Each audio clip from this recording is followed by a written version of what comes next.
Salam. Indonesia kembali menegaskan identitasnya sebagai salah satu negara paling religius di dunia. Luar biasa memang Indonesia. Berdasarkan laporan majalah SEO World, Indonesia menempati peringkat ke-7 dalam daftar negara paling religius tahun 2024. Sungguh hebat memang Indonesia. Survei ini melibatkan sekitar 820.000 responden dari 148 negara. Dan hasilnya menunjukkan bahwa 98,7% warga negara Indonesia mengaku sebagai orang yang religius. Wah, luar biasa ini Indonesia. Sedangkan di kawasan Asia Tenggara, Indonesia bahkan menjadi negara paling religius dibandingkan negara-negara tetangganya. Nomor 1 loh, Indonesia negara paling religius nomor 1 di Asia Tenggara, sedangkan di peringkat dunia nomor 7. Namun ada satu ironi yang sulit diabaikan. Di balik tingginya tingkat religiusitas masyarakat paling agamis, Indonesia memiliki angka korupsi yang mengkhawatirkan. Berbagai macam korupsi telah muncul, telah terlihat di publik di tahun 2025 ini. Bagaimana mungkin sebuah bangsa yang menjunjung nilai-nilai agama justru terjerumus dalam krisis moral yang akut, yakni perilaku korupsi. Fenomena ini sebenarnya bukan fenomena, tapi kenyataan. Memunculkan pertanyaan besar, apakah religiusitas yang ditunjukkan benar-benar mencerminkan nilai-nilai kejujuran dan integritas, atau hanya sekedar identitas sosial, atau fenomena formalisme agama? Mari kita kupas dalam konteks filosofi formalisme agama. Menurut filosof Muslim Suhrawardi, ini pendiri filsafat iluminasi atau yang pahamnya terkenal dengan Al-Hikmah Al-Isyraqi, menjelaskan bahwa kebenaran adalah cahaya yang menerangi hati manusia. Jika seseorang benar-benar memiliki cahaya, yakni cahaya pengetahuan dan kebijaksanaan, ia tidak akan melakukan kezaliman. Salah satunya korupsi itu. Korupsi yang terjadi saat ini di Indonesia. Namun, Suhrawardi juga menekankan bahwa cahaya dapat terhalang oleh kegelapan. Kegelapan apa? Kegelapan hawa nafsu. Karena nafsu manusia akan keserakahan, kekuasaan, maupun uang. Para pejabat atau pemimpin yang rakus akan dunia tidak dapat menerima cahaya kebenaran. Karena mereka lebih memilih mengikuti kegelapan ego dan keserakahan, kerakusan, mengambil hak rakyat. Surawardi mengatakan, "Az-zulumatu hajjibu an-nur wa kama anna an-nur la yusafi. Az-zulmat fakadzalika al-hikmah la tajmi'u ma'al jahil." Yang artinya, kegelapan menghalangi cahaya. Sebagaimana cahaya tidak bisa bersatu dengan kegelapan. Begitu pula dengan kebijaksanaan tidak akan bersatu dengan kebodohan. Analoginya, para koruptor itu meski beragama sesungguhnya berada dalam kegelapan batin yang menutupi cahaya keadilan.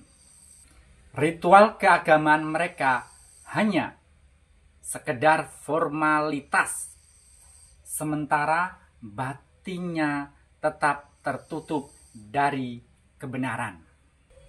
Allah Subhanahu wa ta'ala berfirman, "Wala taqulu amwalakum bainakum bil batil wa tudlu biha illal hukami litaqulu fariqam min amwalin nas bil ismi wa antum ta'lamun." Artinya, janganlah kamu makan harta di antara kamu dengan jalan yang batil, dan janganlah kamu membawa urusan harta itu kepada para hakim dengan maksud agar dapat memakan sebagian harta orang lain itu dengan jalan dosa, padahal kamu mengetahui. Begitu juga dengan Syekh Ibnu Arabi, tokoh sufi dengan konsep wahdatul wujudnya, yakni tentang kesatuan eksistensi. Mengajarkan bahwa segala sesuatu adalah manifestasi dari Allah, dari Tuhan. Dalam pandangan ini, setiap tindakan manusia memiliki konsekuensi spiritual, karena tidak ada perbuatan yang benar-benar tersembunyi dari Allah Subhanahu wa ta'ala. Orang yang sadar akan kesatuan eksistensi tidak akan mungkin mencuri, mengkorupsi, berbuat zalim, ataupun melakukan tindakan-tindakan tidak adil, karena ia tahu bahwa semua itu adalah penghancuran terhadap dirinya sendiri. Ibnu Arabi menyampaikan, "Man arafa nafsah arafa robbah, wa man arafa robbah lam yatlib nafsahu wala ghairah." Barang siapa mengenal dirinya, maka ia akan mengenal Tuhannya. Dan barang siapa mengenal Tuhannya, ia tidak akan menzalimi dirinya maupun orang lain. Analoginya seperti ini. Korupsi itu adalah bentuk kezaliman yang muncul karena manusia lupa akan Tuhan. Seorang pejabat yang menyalahgunakan wewenang sesungguhnya sedang membinasakan dirinya sendiri, karena dalam perspektif wahdatul wujud ia sedang menzalimi bagian dari eksistensinya sendiri. Rasulullah bersabda, "Inna rijalan yatahawwaduna fil malillah bi ghairi haqq falahumun nur yaumal qiyamah." Sesungguhnya ada orang-orang yang mempermainkan harta Allah, hartanya rakyat, secara tidak benar, maka bagi mereka neraka pada hari kiamat.